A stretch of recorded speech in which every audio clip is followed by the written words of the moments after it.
안녕하세요. 저는 결혼한 지 3년 차에 접어드는 맞벌이 부부입니다. 제 나이는 30대 중반이고 30 조금 넘어 남편과는 사내연애로 결혼식을 올렸습니다. 남편도 저도 공무원인데 함께 지방으로 출장 가는 일이 잦아지다 보니 동료에서 연인으로 가까워졌고 결혼하게 된 케이스입니다. 저는 결혼 전 사실 비혼주의자였습니다. 저희 세대 여자들 중에 비혼주의를 고수하는 여자들이 꽤 많죠.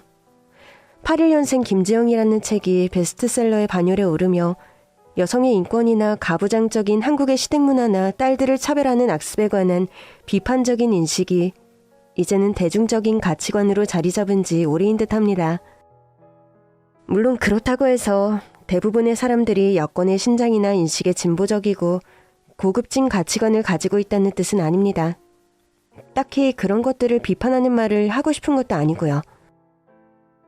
요즘 이런 말 잘못했다가는 본의와 상관없이 때로 욕을 바가지로 먹는다는 것을 알기에 이런 발언이 무척 조심스럽죠. 저는 다만 저희 엄마나 언니가 결혼해서 사는 모습 혹은 선배나 친구들이 먼저 시집을 간 경우 그들의 결혼 생활에서 일말의 장점이나 판타지를 딱히 느끼지 못한 케이스였습니다. 사랑해서 결혼했다고 하는데 대부분의 경우 왜들 저러고 살까?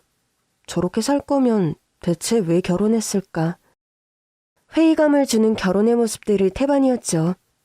너무 고깝고 부정적인 눈으로 봐서인지 모르겠지만 제 눈에 보기에는 그랬습니다. 정말이지 결혼해서 사는 부부들을 보면서 저들은 결혼하길 잘했다. 결혼이란 건 한번 해볼 만한 거야. 라는 생각을 한 번도 해본 적이 없습니다. 저희 부모님만 봐도 그래요. 그렇다고 저희 부모님이 매일 싸우고 금슬이 특별히 안 좋은 부부라는 얘기는 아닙니다. 어찌 보면 저희 부모님은 대한민국의 가장 평균의 중년 부부의 모습을 보여주시는 분들이 아닌가 합니다.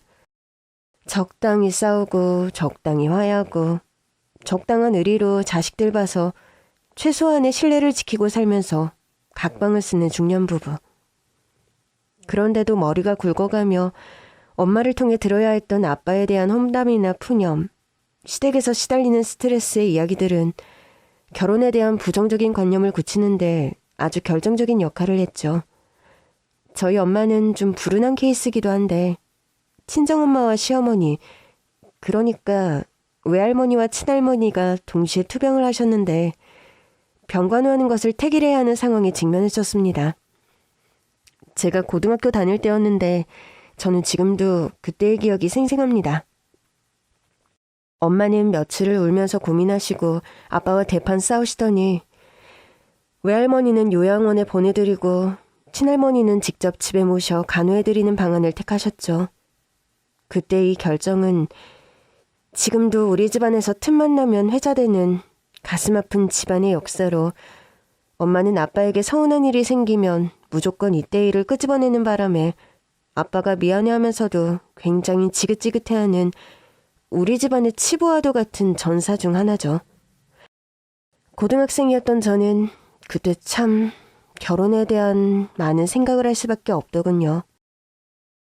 외할머니를 요양원에 보내드린 채 집에는 시어머니를 모시고 병간호를 하면서 엄마는 틈만 나면 아빠와 친할머니 욕을 했습니다.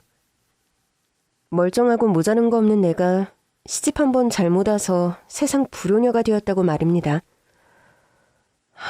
우리 엄마는 성격이 까다롭고 결벽증이 심하셔서 단체 생활도 싫어하고 요양원 같은데 딱칠쓰기라고 예전부터 말씀하셨는데 딸 자식 하나 있는 게 엄마 암투병 간호 그거 하나 못하고 엄마가 그렇게 가기 싫어하는 요양원에나 보내드리고 엄마한테 죄스러워서 어쩌니. 피 한 방울 안 섞인 시어머니 병간호하면서 정작 우리 엄마 저렇게 내팽개쳤다는 생각에 밥이 잘 안 넘어가는구나. 엄마, 그렇게 마음이 불편하시면 차라리 외할머니를 모셔다 간호하세요. 엄마가 며느리라고 상황이 이런데 왜 꼭 친할머니 우선으로 그렇게 희생하세요? 너 할머니 성격 몰라서 그러니? 아마 그 성미에 본인은 요양원 보내고 우리 엄마 집에 모셔갔다가는 재산 상속이니 뭐니 그 모든 권한에서 네 아빠 제외시켜버릴 거다. 미국에 있는 이 둘째 삼촌, 집안일에 콧배기도 안 보이는 그 작자한테 홀라당 네 할머니 재산 넘어가는 꼴을 어떻게 보니? 그럼 엄마는 결국 돈 때문에 외할머니 요양원 보내신 거예요? 그럼 엄마가 그렇게 속상해할 일도 아니네. 어쨌든 엄마 선택인 거잖아. 너는 누굴 닮아서 그렇게 말머리가 인정머리가 없어? 엄마가 지금 단순히 돈 욕심 때문에 그러니? 너랑 너희 동생 대학 공부며 결혼까지 시키려면 들어갈 돈이 한두 푼이 아닌데 너희 아빠 빠는 월급으로 그거 다 어떻게 감당해? 너희들 책임질 일 아니면 엄마 고민할 일 하나도 없어. 당장 우리 엄마 모셔다가 병간호해드리지. 내가 평생 집구석에서 소뚜껑 운전한다고 누가 알아주는 것도 아닌데 가정주부로 평생을 산 내가 바보고 멍청이다. 능력 없고 돈 한 푼 없는 내 잘못이고 내 무능이다. 아이고 엄마. 엄마 그렇게 속상하시면 차라리 외할머니 친할머니 두 분 다 한 집에다 모셔다 간호하세요. 그럼 될 거 아니에요. 엄마 힘드시면 저랑 동생이랑 돌아가면서 간병하는 거 도와드리고 그럼 될 거 아니에요? 그게 말이 쉽지. 내가 그 말 안 꺼내본 줄 아니? 너희 아빠 대놓고 말은 안 해도 싫은 내색하는 데다 네 친할머니는 갑자기 폭풍 눈물 흘리면서 지가 차라리 요양원 가겠다고 불쌍한 척 싱쇼를 하는데 진즉 포기했다. 자기 걱정 말라고 본인은 요양원도 편하다고 마음에 없는 말 하는 우리 엄마만 불쌍하지. 엄마 불효녀를 용서해주세요 엄마. 그렇게 온갖 마음고생하면서 친할머니를 울며 겨자먹기로 병간호한 친정엄마였습니다. 그런 엄마의 속상함을 알았기에 저와 남동생은 주말마다 외할머니가 계신 요양원을 찾아뵙고 저는 할머니와 목욕탕도 함께 가드리고 했죠. 저는 그때 어린 마음에 참 이율배반적이기 짝이 없는 그런 마음고생을 하며 시어머니 병간호하는 엄마를 보면서 절대로 결혼 같은 거 하지 않겠다 다짐했습니다. 아무리 남자가 좋고 사랑이 좋다 한들 날 낳아준 엄마를 버리고 가족을 등지면서 제가 충실해야 할 시댁이라면 그런 건 애초에 필요 없다고 생각을 했죠. 물론 시간이 지나 성인이 되고 나이가 들면서 이런 단순한 생각으로 결혼을 하고 말고 결정할 일이 아니라는 것 정도는 알게 됐습니다. 몇 번의 연애를 거치면서 사랑이라는 게 단순히 그렇게 쉽게 저버릴 수 있는 대상이 아니란 것도 아는 나이가 되었고요. 그럼에도 여전히 결혼이라는 제도에 회의적인 저였는데 남편은 첫 만남에서부터 굉장히 진보적인 생각을 지닌 사람으로 보여지더군요. 결혼해서 고부 갈등이다 뭐다 시댁하고 시끄러운 문제 생기는 건 남편이 중간에서 중심을 못 잡아서 그런 거 아닌가요? 결혼하면 살아온 지난 시간들은 일단 뒤로 하고 부부만의 새로운 가정을 꾸려가는 건데 각자 집안 스타일 강요하고 주장할 게 아니라 부부끼리 세운 원칙에 충실하게 살아가는 게 좋은 것 같아요. 그렇게 살면 어른들은 좀 서운하실 수도 있지만 부부가 행복한 방안이 제일 현명한 정도라고 생각해요. 그럼 결혼하면 명절에 와이프가 친정에 먼저 가야 한다거나 아님 각자 집에서 명절을 보내야 한다고 하면요? 그러라고 하겠어요. 부인이 혼자 친정 가고 싶으면 그렇게 하라고 하고 저도 뭐 그 시간에 처가에 잠시 인사드리고 본가에서 지내면 되죠 뭐. 아님 명절 연휴엔 저랑 와이프 둘이 여행 다니는 게 좋을 것 같기도 하고요. 만약 부모님이 명절에 부부가 여행 가는 걸 반대하면요? 부모님을 설득시켜야죠. 처음엔 받아들이기 어려워하실 수도 있지만 못 주겠어요. 아들 살림 가르면서까지 명절에 오라고 하시진 않을걸요. 그리고 부모님 의견보단 와이프 의견을 따라야죠. 결혼하면 제 3의 새로운 가치관을 세워야 한다는데 그건 와이프랑 제 의견과 생각이 반영된 가치관이어야 하니까요. 저는 솔직히 남편의 이런 면이 가장 신뢰가 가서 연애도 시작하게 됐고, 남편이 청혼했을 때 고민하다 결혼을 결심했던 것도 남편의 이런 사고방식이 마음에 들어서였습니다. 적어도 말도 안 되게 여자들에게만 불공평한 며느라기 생활을 하진 않아도 되겠구나 하는 그런 일말의 믿음이 있었달까요? 그런데요, 참, 결혼이란 것이, 결혼은 지독한 현실이고 어떤 일말의 믿음마저 하나하나 깨어져가는 과정이다라는 진리를 누구보다 잘한다고 잘난 척하던 제가 그런 시집살이에 덫에 단단히 걸려버릴 줄 누가 알았을까요? 결혼 전 세상 진보적인 척 와이프 의견을 존중해 줄 것 같던 남편은 결혼과 동시에 연애 시절에는 절대 알 수 없었던 마마보이의 기질을 한꺼풀 두꺼풀 보여주기 시작하는 겁니다. 저와 어디 맛집이라도 다녀올라 치면 다음 주에는 꼭 시어머니를 모시고 그 식당에 다녀와야 직성이 풀리는 남편이었죠. 우리 엄마가 아빠 사업이 힘드셨을 때 나한테는 돈가스 사주시면서 본인은 쫄쫄 굶었던 기억이 생생해서 뭐 맛있는 거 먹으면 꼭 엄마 먹여드리고 싶어. 자기 괜찮지? 괜찮아. 그건 자식으로서 당연한 거지. 그런 마음 갖는 거 보니까 당신 착하고 효자네. 대신 그 식당 방문에 내가 꼭 동행해야 한다는 말만 말아줘. 당연하지. 한 달에 한 번은 당신이나 나나 각자 집에 가서 시간 보내고 돌아오자. 결혼했다고 부모님 아예 안 뵙고 사는 것도 좀 그러니까? 저는 여기까지는 뭐 합리적인 방안이라 생각해서 그러자고 했습니다.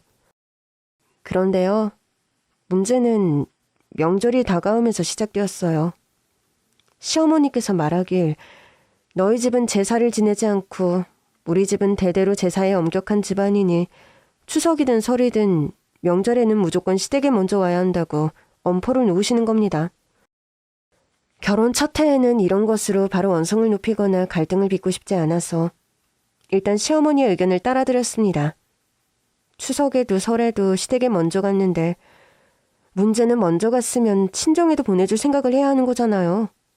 저희 시어머니 손은 또 어찌나 크신지 거진 50인분의 거대한 장을 봐두고 명절 음식도 정말 산더미처럼 만드시는데 그 엄청난 노동에 제가 동원되는 것으로도 모자라 그 모든 뒷정리와 손님 맞이까지 제가 다 마무리하길 원하시는 겁니다.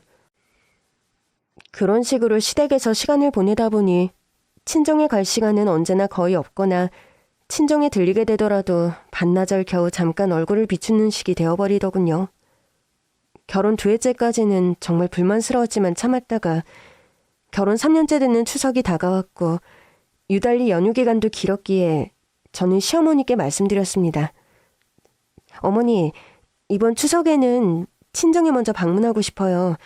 결혼하고 내리 2년을 명절이면 시댁에 먼저 방문하다 보니 시간상 친정에는 거의 못 가거나 가더라도 몇 시간 못 있고 오다 보니 부모님께서 많이 서운해하셔서요. 이번 추석에는 친정에 먼저 갈 테니 어머님께서 좀 양해해 주세요.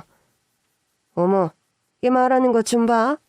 너희 집은 원래 제사도 안 지내는데 그런 친정에 네가 굳이 가서 해야 할 일이라도 있는 거니? 내가 결혼 초부터 너에게 누누이 말했거늘.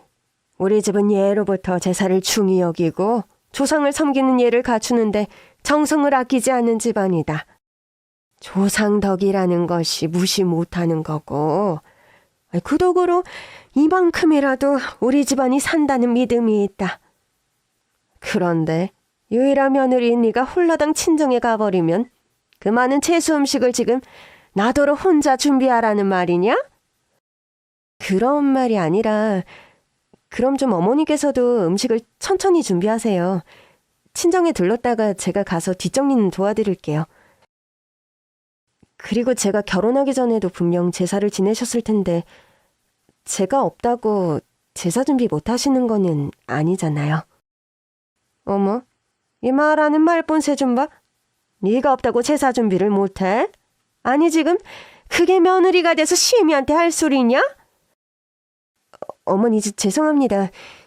저희 집안은 제사를 지내던 집안도 아니라서 결혼했다고 해서 무조건 시댁 문화에 맞추라고만 하시면 제 입장도 조금 이해해 주시면 정말 감사하겠어요. 너희 집은 제사도 안 지낸다면서 명절에 친정을 못 가 그 안달이니? 알다시피 우리 집은 일손인 너밖에 없잖아. 네 신우는 외국 나가 공부한다고 명절에도 당분간은 한국 못 들어올 거고, 지금 곁에 있는 자식이라곤 딸랑 아들내미 하나 네 남편뿐이다. 그리고 우리 집이 제사를 중하게 여기는 집 아니면 네가 남편과 결혼했으면 남편 집안 문화를 따라야지. 아내는 남편과 세트로 그 집안 문화에 따라오는 것이 순리고 도리다. 그런 게 싫으면 코아랑 결혼을 했어야지. 그렇게 잘난 척 너 하고 싶은 대로 다 하고 살 거면 결혼은 왜 했어? 고아랑 결혼했어야지 하는 시어머니의 앙칼진 외침을 들으니 참 더 할 말이 없어지더군요. 말문이 막혔다고 해야 정확한 표현일 것 같습니다. 남편에게 자초지종을 얘기했더니 난감한 표정을 지으면서 한단 말이, 미안해 여보.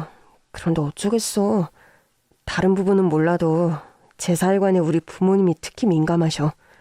자손이 굶지 않으려면 조상님 안전에 배부르게 제사 차려드리고 정성을 들여야 한다고. 아직 그게 하도 가온처럼 내려오는 집안이라 그래. 당신이 보기엔 그게 극성 같고 미신 같아도 우리 집안 가온이 그러니까 딱 이 부분만 당신이 이해해주고 넘어가면 안 될까? 어이가 없네. 결혼 전에 나하고 그렇게 단단히 약속한 거 다 까먹었어? 명절에 당신 집에 먼저 갔으면 다음번은 우리 집 먼저, 여행도 시댁과 한번 갔으면 다음번은 처가와, 용돈은 각자 드리기 등 그런 약속한 거 다 잊어먹은 거 보니까 당신 치매야? 명절 문제 말고는 내가 약속 안 지킨 거 없잖아. 자기가 스트레스 받는 거 알겠는데 이 부분만 당신이 좀 이해해주면 안 될까? 당신도 공무원이니까 잘 알 거 아냐. 우리가 교직족처럼 방학에 있는 것도 아니고 부서 성격상 휴가를 길게 쓸 수 있는 것도 아니고 유일하게 길게 가는 휴가가 명절 연휴 이런 건데, 그럴 때 홀랑 다 시댁 가서 시간을 보내면 나한테는 대체 언제 제대로 된 휴가를 가지고 또 친정엔 언제 찾아가라는 거야? 우리 부모님도 남동생 유학 가 있어서 명절에 외로우셔. 하나뿐인 딸이 찾아가서 시간도 보내드리고 해야 한다고. 당신 정말 이기적이다. 게다가 결혼하고 그렇게 말을 바꾸니 남자가. 당신 집안 이런 분위기인 줄 알았으면 애초에 나 결혼 같은 거 절대 안 했어. 게다가 명절뿐만 아니라 툭하면 주말마다 저희 부부에게 전화해서 놀러오기 종용하는 시어머니셨습니다. 막상 가면 특별한 일이 있어서가 아니라 뭐 맛있는 걸 만들어서 같이 먹자 그런 건데, 어머님 뜻도 좋고 저희 부부 챙겨 먹이시려는 그 마음 씀씀이 감사한 거 사실입니다. 그런데요, 엄밀히 말하면 어머님께서 준비하시는 그 메뉴 중에 제가 좋아해서 만드신 음식은 단 한 번도 없었어요. 언제나 남편이 좋아하는 간장게장, 해물찜, 물회, 생선튀김, 초밥. 해산물과 생선류를 좋아하는 남편을 위해 그런 밥상을 자꾸 차리시고 저희 부부를 부르시는데, 저는 그런 해산물보다는 고기류를 더 좋아하는 입맛입니다. 단 한 번이라도 제 입맛에 맞는 음식을 준비해놓고 절 부르는 거였다면 그렇게까지 시댁에 가기 싫지는 않았을지도 몰라요. 그렇게 온 식구가 식사를 하고 나면 설거지는 또 산더미인데 음식을 마련해 놓으신 시어머니셨기에 그 막대한 양의 설거지는 또 거의 제 몫이 되었습니다. 남편은 제 표정을 살피며 설거지를 도우려 했지만 그럴 때마다 거실에서 시아버지의 나직한 음성이 들려오곤 했죠. 아들, 어서 와서 아버지랑 바둑 한 판 두자. 네가 없으니 상대가 없어서 요새통 바둑을 못 두었잖니. 얼른 와. 내 상대가 되는 게 너뿐이라 이 아버지도 참 답답하다. 그렇게 시아버지에게 남편이 끌려가 바둑을 두는 동안 저는 설거지며 뒷정리까지 마치곤 파김치가 되곤 했죠. 이런 불만이 쌓이면서 저는 결단을 내려야겠다. 더는 이런 사태를 두고 보지 못하겠고 평생 이렇게는 못 살겠다. 그런 생각을 하고 있었죠. 그러던 어느 날 좀 기막히고 놀라운 소식을 접하게 되었네요. 유학 생활을 하고 있던 남편의 여동생과 제 남동생이 연애를 하게 됐고 둘이 결혼식을 올린다는 겁니다. 사실 제 남동생과 남편의 여동생이 둘 다 같은 나라 네덜란드 암스테르담에서 유학생활 중입니다. 신우이는 4년 전부터, 제 남동생은 2년 전부터 유학생활 중인데 제가 결혼하며 상견례하면서 이 두 사람이 처음 만났죠. 남편과 연애 시절부터 각자의 동생들이 같은 나라에서 유학한다는 사실을 알고 신기했었습니다. 신우는 실용음악을 전공하는데 보컬과 작곡을 공부하러 유학 중이었고, 제 남동생은 사회복지사인데 관련 공부를 위해 네덜란드에 유학 중이었습니다. 그런데요, 두 사람이 가족들 앞에서 말은 안 했는데 상견례 자리에서 둘이 만나기 전부터 유학생 모임을 통해 안면을 튼 사이였다고 합니다. 이름과 얼굴을 아는 사이 정도였는데 저와 남편이 결혼하게 되면서 상견례 자리에서 재회한 것이었죠. 후에 들어보니 상견례 날을 계기로 신우이와 제 남동생은 서로에게 호감을 느꼈다고 하니 저희 집안과 시댁이 겹사돈으로 맺어질 운명이었나, 뭐 그런 생각이 들기도 합니다. 그렇게 저와 남편이 결혼식을 올리고 저희 결혼 생활이 3년 차에 접어드는 동안 신우이와 남편은 네덜란드에서 유학 생활을 하며 가족들 몰래 비밀 연애를 한 것이더군요. 그들 각자 공부를 마칠 시기가 되었고 한국으로 귀국하면서 결혼하고 싶다고 집안 식구들에게 발표한 것이었죠. 드라마에서나 보던 겹사돈의 당사자가 직접 되고 보니 처음엔 좀 얼떨떨하더군요. 그렇지만 뭐 법에 저촉되는 일도 아니고 당사자들이 서로에게 흠뻑 빠져서 당장 결혼하겠다고 난리를 치는 상황이라서 집안 어른들도 딱히 큰 반대를 하지 않았고 결혼식은 속전속결로 진행되었습니다. 하루아침에 신우이가 제 남동생의 아내가 되어버린 거죠. 남동생과 신우이의 결혼을 계기로 저와 친정엄마는 작은 계략을 하나 꾸미기 시작했습니다. 그것은 바로 신우이에게 뒤바뀐 시집살이를 톡톡하게 선사해주자 그것이었죠. 너 이번 어버이날도 시댁에 가서 가족잔치 하니? 안 그래도 그것 때문에 엄마한테 미리 전화하려고 했는데 죄송해요. 이번에는 사위까지 드렸다고 뭐 더 크게 한다는데 할 말 없지 뭐. 엄마는 아들까지 우리 시댁에 뺏겨서 어떡해요? 내가 미쳤니? 딸 자식 뺏긴 것도 억울해 죽겠는데 지금 아들까지 네 시어머니한테 뺏기라고? 어림없는 소리. 이제까지 내가 괜히 큰 소리 쳤다가 양쪽 집안에 분란 만들고.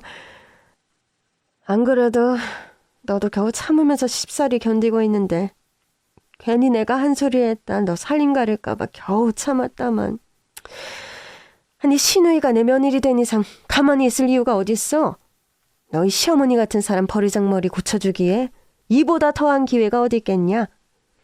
내가 평생을 모진 시집살이를 꾹 참고 살다 보니 하늘이 보다 못해서 내 딸내미까진 그렇게 살지 말라고 정말 감지덕지 내려준 기회 같으니까 넌 엄마 시키는 대로만 해.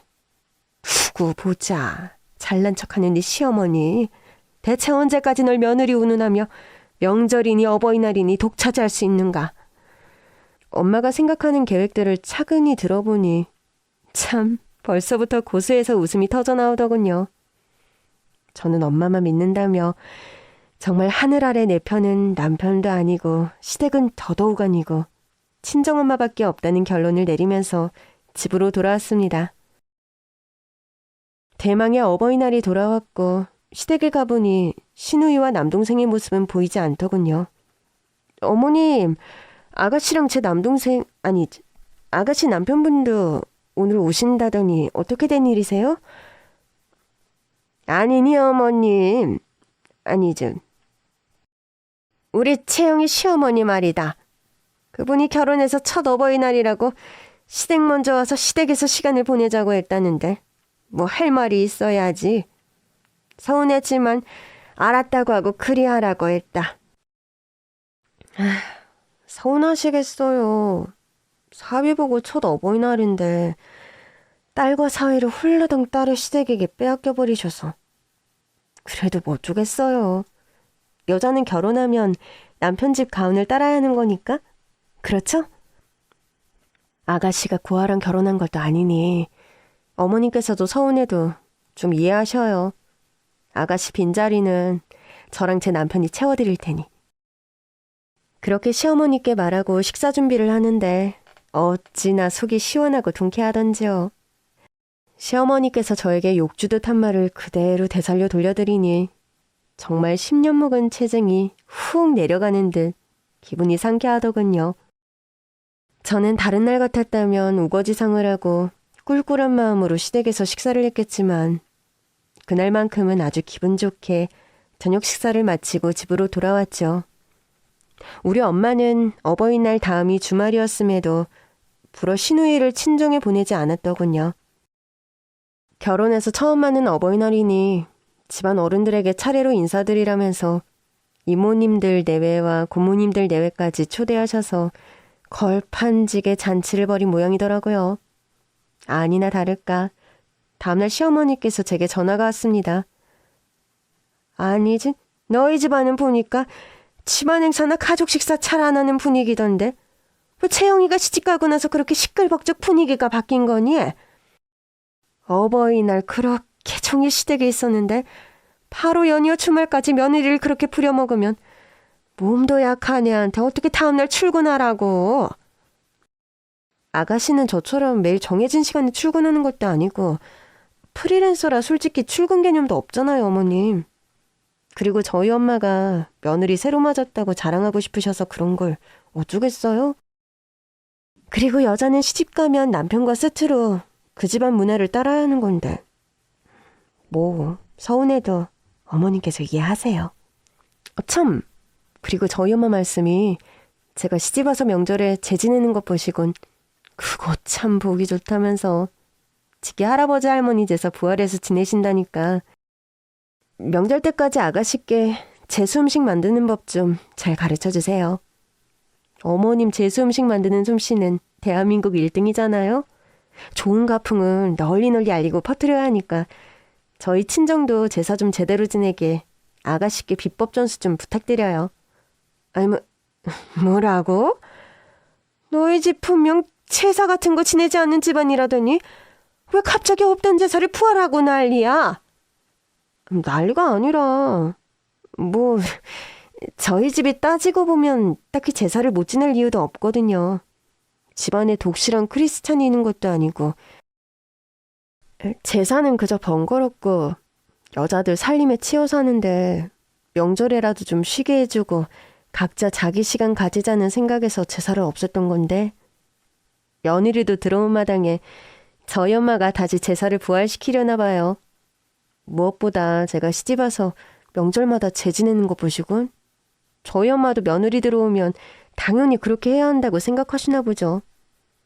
어머님께서 조상의 예를 갖추는 게 중요한 가풍이라면서요? 저희 친정엄마가 보시기에 본받아 따라하고 싶은 가풍이라 그러신 것 같으니까 뭐 아가씨도 이제 명절엔 재 지내는 거 듣고 준비하느라 친정에는 못 올 것 같은데 이해 좀 해주시고요. 아니지, 뭐라고? 몇 년을 유학 생활해서 겨우 한국 들어오자마자 뭐가 급한지 시집까지 가버려서 얼굴 보기 힘든 애를 명절 연휴에까지 시댁에 올인하면 친정에는 대체 언제 오라는 거니? 어머, 어머님 서운하세요? 그렇게 생각하지 마세요.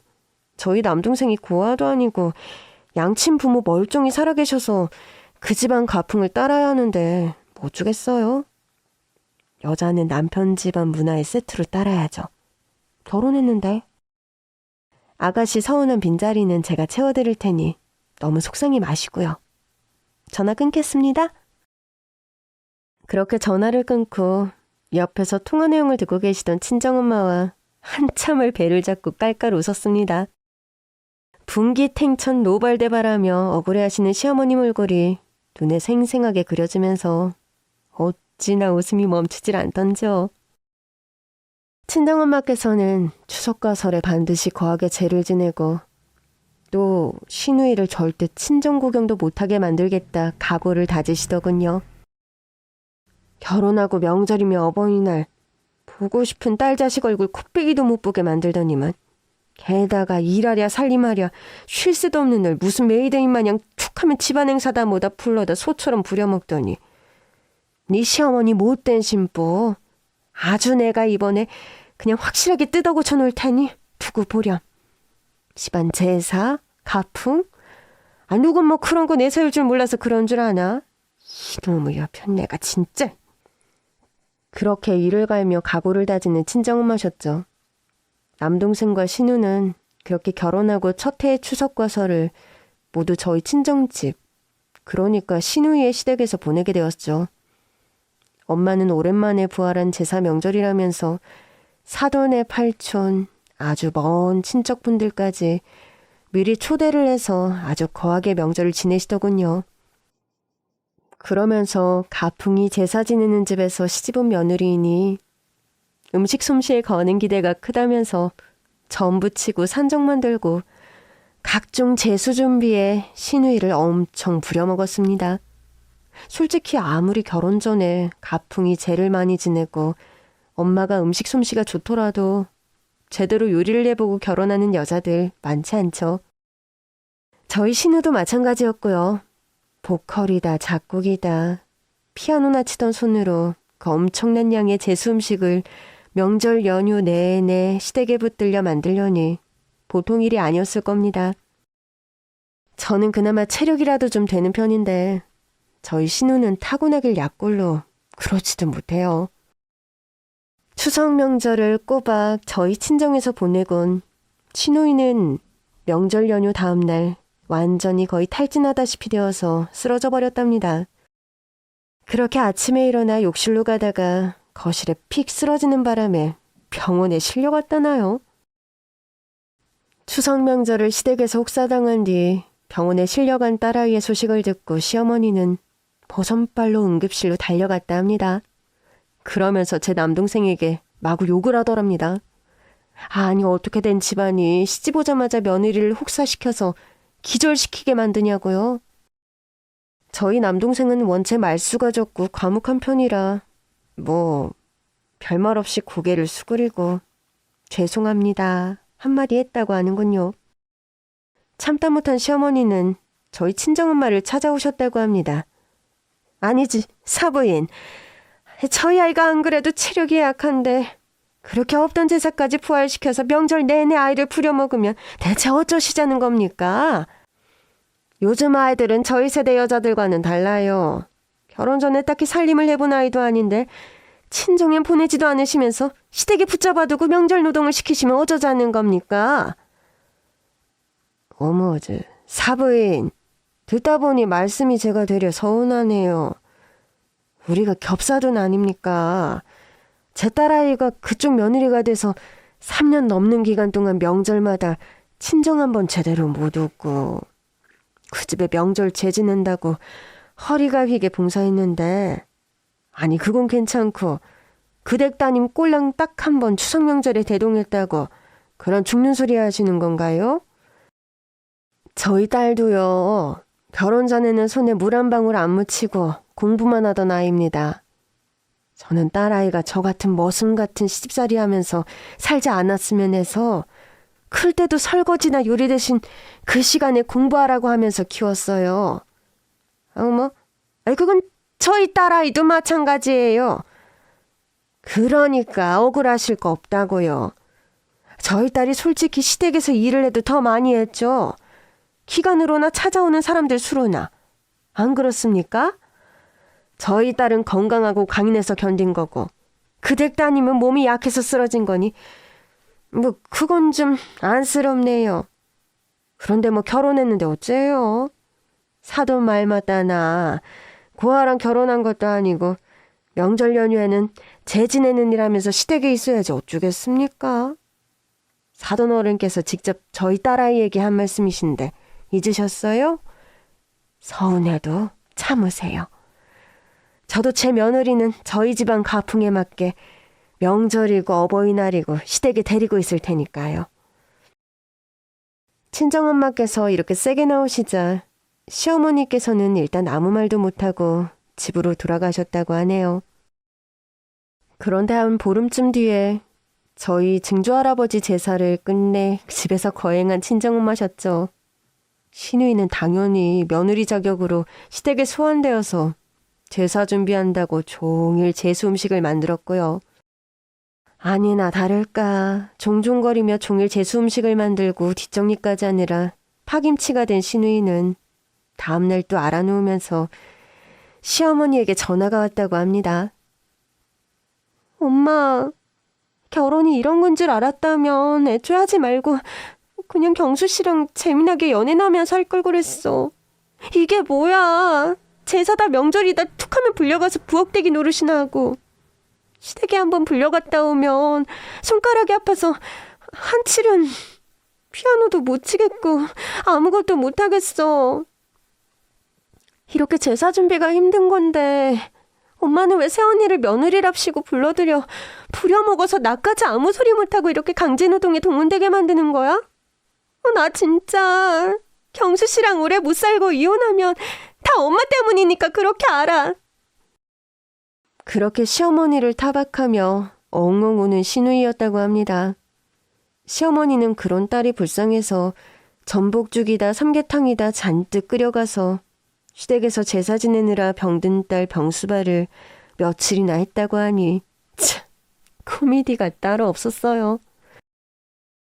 며칠 후 드디어 시어머니께서 저와 친정엄마에게 만나서 식사를 하자고 부르시는 겁니다.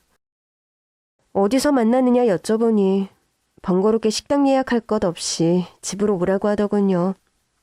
친정엄마와 오랜만에 데이트하는 기분으로 시댁에를 갔는데 시집어 처음으로 저는 제 손을 거치지 않고 그렇게나 거한 상차림을 처음으로 시댁에서 받아봤네요. 거기다 생전 제가 좋아하는 음식에는 무심한 시어머니였는데 그날따라 제가 좋아하는 육전이며 갈비찜, 떡갈비까지 먹음직스럽게 차려져 있더군요. 친정엄마가 좋아하시는 해파리 냉채며 갖은 나물, 삼색전까지 제사나 명절도 아닌데 이렇게 딱 벌어지게 한 상 차리고 저희 모녀를 맞이하는 시어머니를 보고 저와 친정엄마는 솔직히 좀 놀랐습니다. 아니지, 사부인. 오늘이 대체 무슨 날도 아닌데 이렇게 거하게 상을 차리셨어요. 어머님, 제게 도와달란 말씀도 없으시더니 언제 이렇게 많은 음식을 혼자 하셨어요. 사부인, 그리고 며느라. 그동안 시집와서 고생 많았다. 며느리고 우리 집 식구 되었다는 욕심에 내가 널 너무 많이 부려먹었어. 명절이고 어버이날이고 친정 구경도 못하게 한 거. 미안하다. 사부인, 그간 시집간 딸내미 얼굴 연휴에 제대로 보지도 못하고 많이 서운하셨죠? 기분 푸시고 용서해 주세요. 그렇게 말하시면서 진짜 과장 하나도 안 보태고 무릎까지 꿇고 싹싹 빌듯이 용서를 구하시는데 저와 친정엄마는 말문이 막히고 말았네요. 솔직히 그동안 보고 싶은 친정 식구들 얼굴도 보지 못하면서 명절이며 제사 어버이날 시댁에서 무급노동을 하며 겪어야 했던 서름들을 생각하면 정말 쌤통인 것도 사실이었습니다. 시누이가 저희 엄마에게 역으로 시집살이 당하면서 앓는 소리하며 힘들어하는 것을 알았지만 눈치를 끈 감고 불어 모른 척했던 것은 시어머니의 이런 성향을 좀 고쳐주려 했던 친정엄마의 뜻이 숨겨져 있었죠. 그런데 정말 닭똥 같은 눈물을 뚝뚝 흘리시면서 시어머니가 친정엄마께 용서를 비는데 그간의 억하심정이 묵은 채찍 내려가듯 싹 씻겨 내려가면서 아주 속이 시원해지더군요. 이제는 명절이라고 며느리 시댁에 붙잡아두고 그렇게 안 하겠습니다. 제 지내는 것도 저희 선에서 간소하게 하기로 했어요. 직계 어른들 제사만 지내고 나머지 제는 없애거나 합제하기로 했고 제수 음식 준비는 내가 다 알아서 할 테니 너는 앞으로 명절이든 언제든 친정 먼저 가서 너 있고 싶을 만큼 실컷 있다가 시댁에는 잠깐 얼굴만 비치렴. 아니지, 사부인. 집안에 가풍이 있는 건데 진짜 그렇게 하루아침에 가풍을 바꾸셔도 되겠습니까?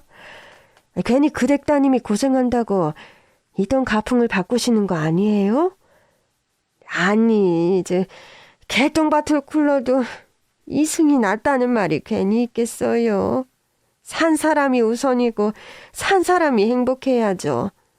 제가 조상님한테 정성 들인다고 그간 그 댁 따님만이 부려먹은 거.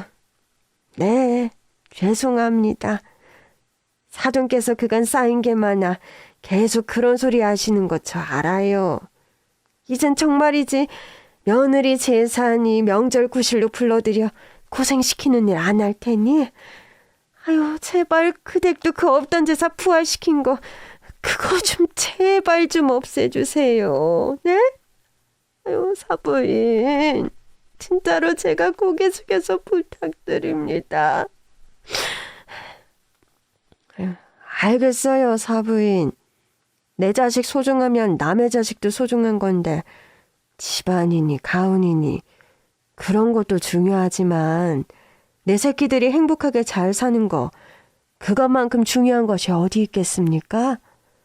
저나 사부인이나 모진 시집살이 그거 억울해도 그저 눈 감고 입 닫고 꾹 참고 살아온 세월들이 길어서 며느리 맞으면 그러지 말아야지 하다가도 매 맞는 사람이 나중에 매 때리는 사람 된다고 하지 말아야지 결심하던 시집살이를 고스란히 하는 시어미가 된다는군요.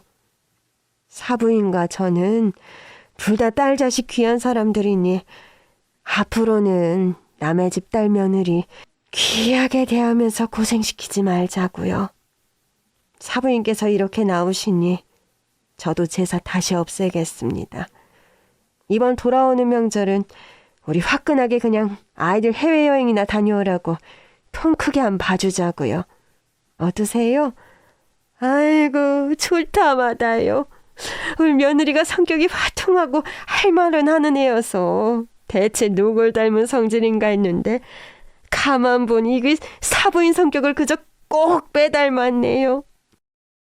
제가 음식 솜씨 하나는 어디 가서 뒤지지 않는데 그동안 죄송했던 마음을 담아서 거하게 한 상 차렸으니 많이 드시고 가세요.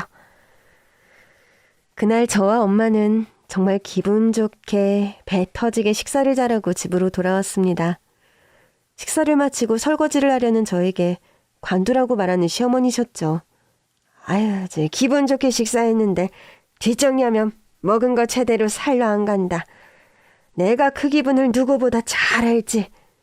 오늘은 내가 너랑 사돈 어른께 사죄하는 의미로 준비한 식사니까 기분 좋게 식사하고 쉬다가 어머님이나 모셔다 드리렴.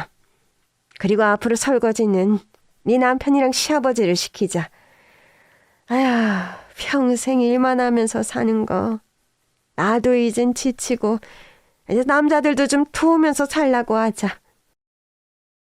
시어머니께서는 시누이가 결혼하면서 남의 집 며느리가 되어서 시집살이 하는 것을 보며 많은 것을 깨달으신 것 같았습니다. 참 사람이 개과천선하면 싹 바뀐다더니 저희 시어머니가 그런 경우였죠. 아무리 모질고 독한 사람이어도 자기 딸이 똑같이 고생하는 것을 보니 생각을 달리하시게 된 게 틀림없었죠.